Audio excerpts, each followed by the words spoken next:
Hello बच्चों, मैं आज आपको इन्फॉर्मेटिक प्रैक्टिसेस बताऊंगा। इन्फॉर्मेटिक प्रैक्टिसेस जो है वो क्लास 12th की बुक है, जिसमें आप लोग का क्या जो कॉमर्स वाले या फिर आर्ट्स वाले थे उनके लिए, ठीक है। तो इन्फॉर्मेटिक प्रैक्टिसेस है क्या, मैं वो चीजें बताऊंगा जैसा आपको सिलेबस में पता होगा कि मैं वो सारी चीजें आपको बताऊंगा। ठीक है, सबसे पहले देखते हैं, इंट्रोडक्शन से स्टार्ट करते हैं। ठीक, अब क्या है इंट्रोडक्शन टू पाइथन लाइब्रेरी। सबसे पहले तो आप एक कॉपी पकड़िए, उसके बाद पेन साथ में लेके चलिए, क्योंकि मैं यहाँ पर लाइव एग्जांपल बताने वाला हूँ।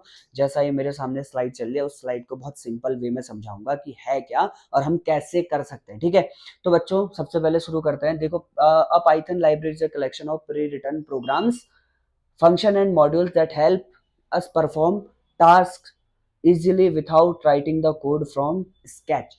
अब इस बात का ध्यान रखना, लाइब्रेरी है क्या। एक एग्जाम्पल सोचो। सबसे पहले आप, अगर आप किसी स्कूल या फिर कहीं लाइब्रेरी में जाते हैं, आप वहां से इजीली कोई बुक उठाते हैं, तो ये याद रखना कि वो बुक में क्या है, आपको पूरी नॉलेज मिल जाएगी। उसी प्रकार क्या है, पाइथन के अंदर भी बहुत सारी ऐसी लाइब्रेरी हैं जिसके द्वारा हम क्या कर सकते हैं, पूरा प्रोग्राम एक बार में बना के रन कर सकते हैं। तो हमें क्या दे रखा है पाइथन ने, वो चीज हमें जो है वो इजीली करने के लिए उसको दिया हुआ है। सेकंड पढ़ते हैं क्या, library are saved time, reduce coding effort and make programs more efficient. Python provides many libraries such as pandas for data analysis, pandas for data analysis and matplotlib for creating graphs. अब देखो, आप लोग क्या library के बारे में समझ गए कि हमें कहाँ से क्या मिल रहा है। पाइथन एक ऐसी चीज दे रहा है जिससे कह रहा है कि आप उस चीज को यूज करो, जिससे क्या होगा, आपका कोडिंग रिड्यूस होगा, यानी कि आप ज्यादा कोड नहीं लिखोगे, केवल उसको यूज करने के बाद आप आगे काम कर सकते हो। ठीक है, उसके बाद क्या है, पांडास में काम करता है किस लिए, फॉर डेटा एनालिसिस, और मैटप्लॉटलिब किस लिए, क्रिएटिंग ग्राफ्स। अब मैं एक एक करके इसको बताऊंगा, पहले मैं आपको पांडास के बारे में ले चलूंगा। ठीक है, अब देखो, सबसे पहले पांडास का इंट्रोडक्शन देखना, क्योंकि आपके 12th की बुक में यही इंपॉर्टेंट है। पांडास में क्या है, पांडास और Python, pandas is pythons library for data analysis. Data analysis, pandas has derived it's name from panel data. एक नंबर का क्वेश्चन है। डेटा, जो डेटा एनालिसिस या पांडास जो करता है, उसका फुल फॉर्म है पैनल डेटा सिस्टम।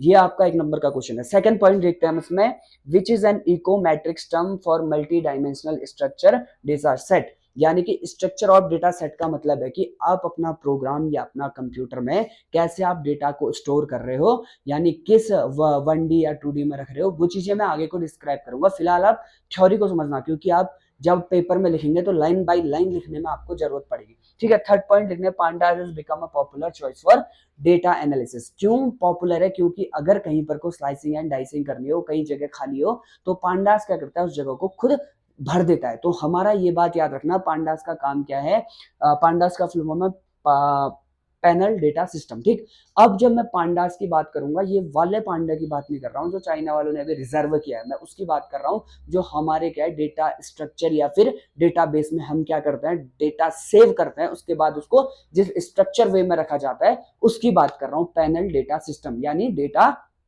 एनालिसिस के लिए। ओके, अब नेक्स्ट देखते हैं क्या चीज, अदर इंपॉर्टेंट थिंग्स क्या है। कभी एक नंबर के पेपर में आ गई तो आ गई। देखो, हर एक चीज मैं डीपली बताऊंगा, कॉपी और पेन लेके चलना, ठीक है साथ। इसमें क्या है, the main author of pandas is Wes McKinney, जिन्होंने क्या किया था, पांडास की लाइब्रेरी को लिखा था और उसको रिलीज किया था। ठीक है, सेकंड पॉइंट क्या है, Python is an open source. ये आपको कभी भी कहीं पर भी मिल सकती है, आप चाहे इसको डाउनलोड कर लो, उसके बाद आप उसको यूज करो तो आपको मिल जाएगी। Open source BSD library built for Python programming language. देखो, ये चीजें आपको प्रोवाइड कर रही है कि आपका प्रोग्राम कैसे रन हो रहा है, क्या हो रहा है। ठीक है, अब नेक्स्ट बढ़ते हैं। जब देखो आप लोग का क्या हो रहा है, पांडास डेटा स्ट्रक्चर, यानी कि अब स्ट्रक्चर का मतलब आपको पता है कि सिस्टमैटिक वे। अगर आप कोई चीज कर रहे हो तो क्यों कर रहे हो, अगर कोई चीज आपको पता है कि आप किस वे में रखना चाहते हो तो रख सकते हो। ठीक है, सबसे पहले देखो, data structure refer to the specialised way of storing data so as to apply a specific type of functionality on them। जब हम क्या कर सकते हैं पांडास में, देखो जब हम कोई चीज बना रहे हैं ना, या तो हम डेटाबेस जब उसको यूज कर रहे हैं, तो उसमें क्या हो रहा है, डेटाबेस यूज कर रहे हैं तो सबसे पहले डेटा क्या हो रहा है, स्टोर हो रहा है कि हम यूजर से डेटा ले रहे हैं। उसके बाद क्या हो रहा है, डेटा रिट्रीव हो रहा है कि डेटा हमें जहां से है वो मिल रहा है, और अगर हमें डेटा में कुछ छेड़छाड़ करनी है तो उसको कहा जाता है डेटा मैनिपुलेशन। ये बात याद रखना, ये सारा थ्योरी का पार्ट है, और जब आप एक एक करके सीखोगे फिर मैं सीरीज की बात करूंगा, डेटा फ्रेम की बात करूंगा। ठीक है, अब मैं बात करूंगा, देखो डेटा स्ट्रक्चर में, देखो मेरे पास जो है, अब देखो आप two basic structure, series and data frame, दो बेसिक डेटा स्ट्रक्चर है मेरे पास जिसमें मैं क्या करता हूं, डेटा सेव करता हूं, सीरीज और डेटा फ्रेम। अब देखो सबसे पहले सीरीज के पॉइंट क्या है, उसके बाद क्या है डेटा फ्रेम के पॉइंट क्या है। अब देखो सीरीज का है फर्स्ट वन डायमेंशनल, पहला पॉइंट। दूसरा है होमोजीनियस, यानी एक तरह का डेटा, अगर मैं इंटीजर में डील कर रहा हूं तो इंटीजर, अगर मैं फ्लोट में डील कर रहा हूं तो फ्लोट, और अगर मैं स्ट्रिंग में डील कर रहा हूं तो स्ट्रिंग। अब इस बात का ध्यान रखना, ये क्या चीज है आपका डेटा टाइप में अंदर आता है। डेटा टाइप मैं पाइथन में बता चुका हूँ, मेरे इसमें आप देख लेना, मेरे ही वीडियोस में मैंने वो पूरी सीरीज बनाई है पाइथन की, तो उसमें आपको डेटा टाइप मिल जाएगा कि क्या चीज मैं कह रहा हूँ, ठीक है। उसके बाद क्या है वैल्यू म्यूटेबल, यानी कि आप वैल्यू को चेंज नहीं कर सकते, जो चीज है डेटा जो है चेंज कर सकते हो, सॉरी, जो म्यूटेबल है उसमें डेटा क्या है चेंज हो सकता है, लेकिन जो आपका क्या है साइज है, साइज इम्यूटेबल है। साइज इम्यूटेबल का मतलब अगर आपने एक बार फिक्स कर दिया, जैसे आप क्या मानो, कोई भी एक स्टैटिक चीज मानो, जैसे मेरे पास अगर कोई स्केल है तो क्या है वो फिक्स्ड है, उसको मैं बढ़ा नहीं सकता। उसी प्रकार आप क्या कर सकते हो, उसमें क्या डेटा को बढ़ा नहीं सकते, तो ये क्या कर सकता है, साइज जो है इम्यूटेबल है कि मैं उसको चेंज नहीं कर सकता। अब देखो डेटा फ्रेम में, डेटा फ्रेम क्या इसका दूसरा बेसिक डेटा स्ट्रक्चर है, जिसमें क्या है पहला टू डायमेंशनल, फिर सेकंड है हेट्रोजीनियस, यानी कि आप एक स्ट्रिंग रख सकते हो, एक इंटीजर रख सकते हो, एक टपल स्ट्रिंग, और एक आप डेटा टाइप स्ट्रिंग रख सकते हो, एक इंटीजर रख सकते हो, एक फ्लोट रख सकते हो, कुछ भी डेटा टाइप आप रख सकते हो, उसे कहा जाता है हेट्रोजीनियस। उसके बाद है वैल्यू म्यूटेबल, यानी कि आप वैल्यू में जो है डेटा चेंज कर सकते हो और इसमें कुछ भी उसकी जगह उठा के रख सकते हो। जैसे आप क्या कर रहे थे सीरीज में रख रहे थे वैल्यू म्यूटेबल, वैसे ही आप इसमें भी रख सकते हो। और इसमें क्या है साइज म्यूटेबल, यानी डेटा फ्रेम में क्या है साइज आपका म्यूटेबल होता है। म्यूटेबल मतलब चेंज कर सकते हो, जितना आपको चाहिए उस अकॉर्डिंग आप साइज बढ़ा सकते हो, जिस अकॉर्डिंग चाहिए उस अकॉर्डिंग घटा सकते हो।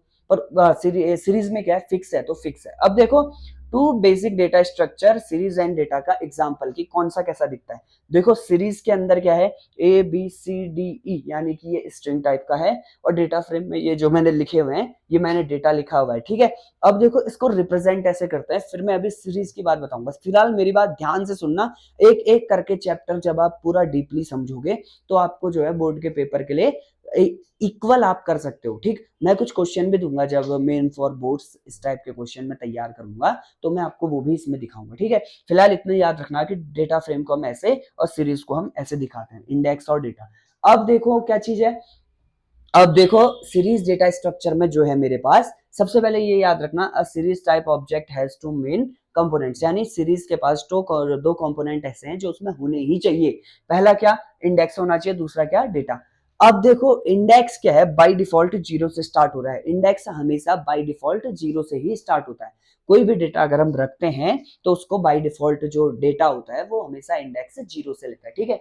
तो आज मैं आपको ये बताता हूँ क्रिएटिंग सीरीज ऑब्जेक्ट एग्जांपल, ठीक है। कैसे भी कोई सीरीज का ऑब्जेक्ट कैसे स्टार्ट करना है, ठीक है। सबसे पहले वेरिएबल यानी ऑब्जेक्ट जिसको कहते हैं, ये एग्जांपल है, जब अगर सीरीज स्टार्ट करना हो तो उसका एग्जांपल कैसे करते हैं, ठीक है। सबसे पहले सीरीज ऑब्जेक्ट, फिर पांडास, फिर डॉट, फिर सीरीज। सीरीज का एस हमेशा कैपिटल में होगा, ये बात याद रखना, सीरीज का एस हमेशा कैपिटल में होगा, ठीक है। अब ये देखो ये मैंने करा है OBJ equal to PD dot series. PD जो है अभी मैं सिर्फ आपको इतना बता रहा हूँ कि आपका जो है पांडास का ऑब्जेक्ट है, बस इतना याद रखना। पांडास भी अभी मैंने सिर्फ एग्जांपल में बताया, बट आप ये याद रखना पीडी डॉट सीरीज, यानी कि आपका जो ऑब्जेक्ट है वो क्रिएट हो गया। अगर कोई भी सीरीज बन रही है तो इस बात का ध्यान रखना कि हमेशा एस कैपिटल में ही होगा, ठीक है। ये चीजें बेसिक चीज है, मैं अभी कोई एडवांस नहीं पढ़ा रहा, अभी मैं फिर सीरीज में बहुत डीपली जाऊंगा, तो ये बात का ध्यान रखना। अब क्या है ये देखो creating series object with example. अब देखो एग्जांपल में क्या, देखो सिंपल सी बात क्या है, आप बुक लो, मेरे साथ पेन लो, अगर आपको समझ नहीं आएगा फिर आप कमेंट में नीचे लिख देना कि ये कमेंट में नहीं समझ आया।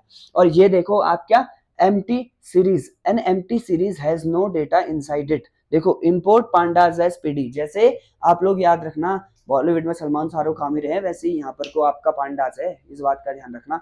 पांडास क्या हो रहा है, इंपोर्ट पांडास एज पीडी। जब आप ये करोगे तो आपको क्या कहते हैं पता चलेगा कि आप उसमें काम कर रहे हैं, ठीक है। जब आप काम करोगे तो s equal to P D dot series, फिर प्रिंट एस, यहाँ पर को कुछ नहीं है तो इसको एम्प्टी कहा जाता है। और ये सेम चीज क्या नॉन एम्प्टी सीरीज में क्या है, non empty series contains data value example without index.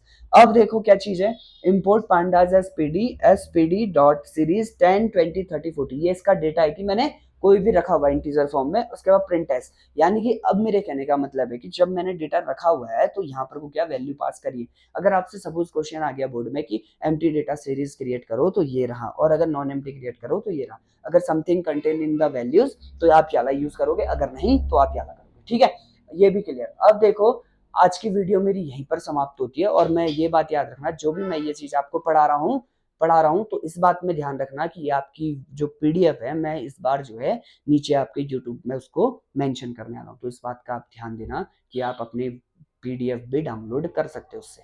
Okay, thank you.